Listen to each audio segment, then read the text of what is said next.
G'day guys, and welcome to another review, and today going to discuss the big game, which was West Coast and Port Adelaide, Adelaide Oval.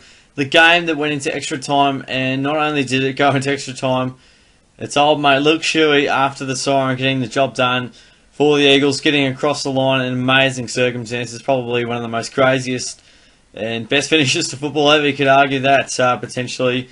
So Eagles at Adelaide Oval, they've won 6 of 7. They've got an amazing record there, not too far from Perth, so they must really like it there, and their record speaks for itself, as I just mentioned there. It was the Eagles by 2 points, as we can see right there. Shuey with the winner, getting a somewhat controversial free kick. People are saying, I don't think it was really controversial. To the letter of the law, as stated at the start of the year, it's not a free kick, but they've been paying those for most of the year anyway, so I'm happy with that being paid. And I think Port Adelaide, as you can see there, had many chances to have the game put beyond doubts throughout the night. As I will mention, one player who's in the firing line, but football is a very tough game, as we know. So look, it was an interesting contest. I was at a restaurant just watching on this game, having a bit of a palmy, a couple of cokes, which was really nice. And I couldn't hear the commentary because of the music just going on in the background. I wish I didn't play, but anyway, it was a very interesting clash. Normally, I'm not a big fan of low-scoring affairs. I tend to not really get around those too much, but look, for some reason, this game was just really interesting. The absolute struggle in the finals, and yeah, it's intriguing when a team or both teams just can't quite break the other team's defence, whether that's from, I guess, setups with loose men behind the ball, which appeared to be that both sides had a loose behind the ball. Obviously, McGovern for West Coast, couldn't exactly remember for Port Adelaide, but look, they really did fight it out big time. It was an absolute grind. Port Adelaide again losing in similar circumstances as they did earlier in the season to the Eagles, where they had most of the play, won all the key stats, and as you can see here, they've won pretty much every stat minus the clearances. And again, they come out short, and arguably they beat a top 8 side. Not really sure. We were West Coast in the 8 when they were playing in Perth. Not too sure. They did beat Sydney, but Sydney weren't in the 8.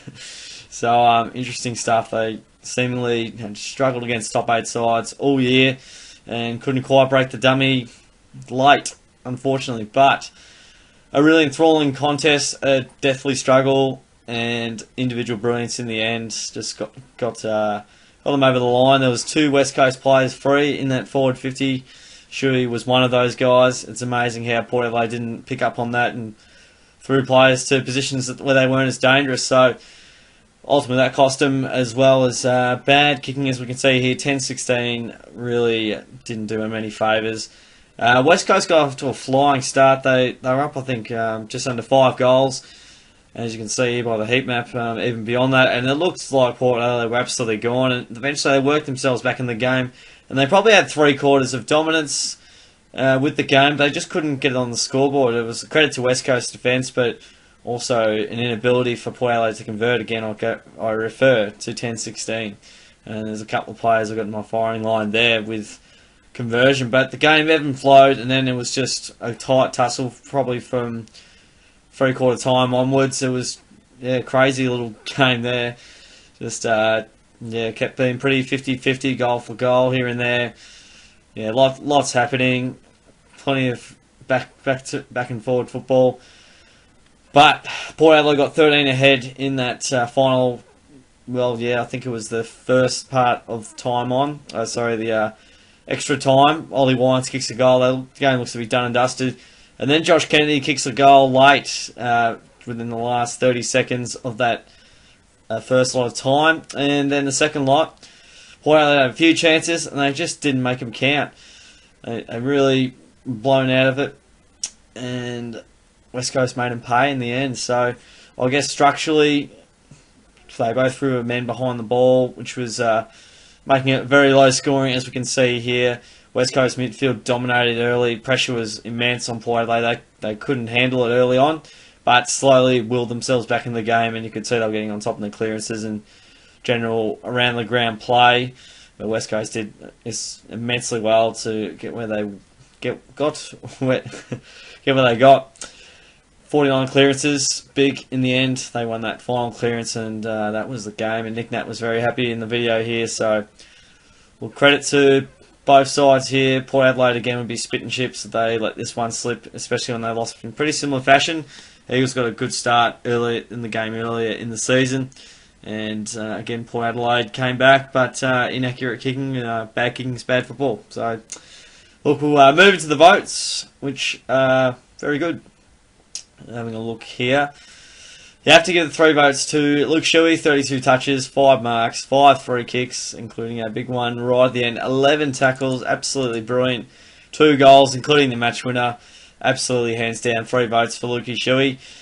And the 2 votes I've given to Jeremy McGovern, 25 touches, 15 marks is massive in a final, and also got a few tackles in there. He just marked everything. He didn't have the best player to play on. We'll have a look at who it was, because I can't remember. It was Toddy Marshall, that's who it was. He was playing on him, I think, for most of the night. Don't know if it was an accountable role or genuinely just trying to play his role for the side up forward, but McGovern took him to the cleaners, unfortunately. And I'll give the 1 vote to Charlie Dixon. Interestingly enough, he got the 23 touches, 7 marks, 5 free kicks, 4 tackles, 3 goals, 6. Probably one of his best games of his career. But he couldn't cap it off. As you can see, bad kicking there. He kicked 3, I think, early on within the first quarter or first half at the very least. And then he just kicked 6 points after that. So, look, 4 goals if you like. But he could have won the side the game as well. But equally, he was keeping the side in it. So, it was a really tough one.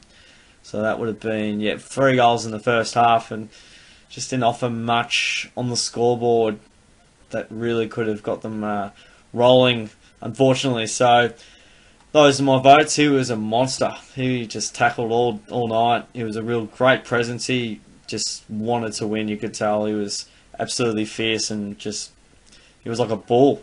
So, disappointing for Charlie. He would feel like the responsibility is on his shoulders, and it kind of is. As much as he kept him in the game early on, he also equally lost it when he had those big moments to make his mark and really assert himself as a September performer and get Port Adelaide into the next week. But not to be, unfortunately. I guess looking at change, just have a look at the medical room. Let's see if we've got any injuries here. I don't think there was much to note. No injuries at all. So, look, I don't think Port Adelaide will be making too many changes. No, obviously having a bit of a holiday after this, and West Coast. Nick Nat's obviously been a big talking point. You'd probably keep Vardy and Petrie unless a major injury or something like that went down. You'd probably keep it. They've got the same side since round 23. Might even keep it again. There's no one really sort of putting their hand up. Partington. Probably a Wellingham has a chance to come back in the side. I haven't had a great look at the Eagles lineup and who could possibly come in. But Wellingham can offer some pretty handy attributes when he's playing pretty well. Don't think he's played much this year. I haven't watched the Eagles too closely, but I don't think they'll be making too many changes. Maybe Nick Nat, I wouldn't personally. I think they're doing well enough with Vardy and Petrie. Massive risk as well in a final. And look, I'll give him a reasonable chance against the Giants. I think it'll be pretty close. You'll see in my tips video who I've gone with, and I guess final margin as well. But look, I'll certainly give him a great chance. I don't think they can quite get the job done. Giants to their home deck will be very tough to beat. But I reckon, West Coast will be up to their eyeballs, as I say a little bit. They'll put the pedal to the metal and certainly make the Giants work hard for it. It's not going to be an easy game for either side here. But I think it was 21 points in the last time. Eagles are a massive chance to make a close one, I reckon. Another close one.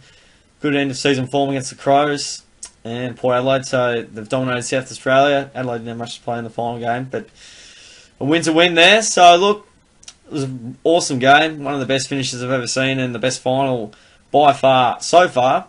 So guys, I hope you've enjoyed this video. I've muchly appreciated the support I've had, and everyone's just getting around the videos of late, and I've really enjoyed that. So I thought I'd put together some more content for you guys, and like to think I have a reasonable knowledge of all-round AFL stuff, so I'd like to review other games as well.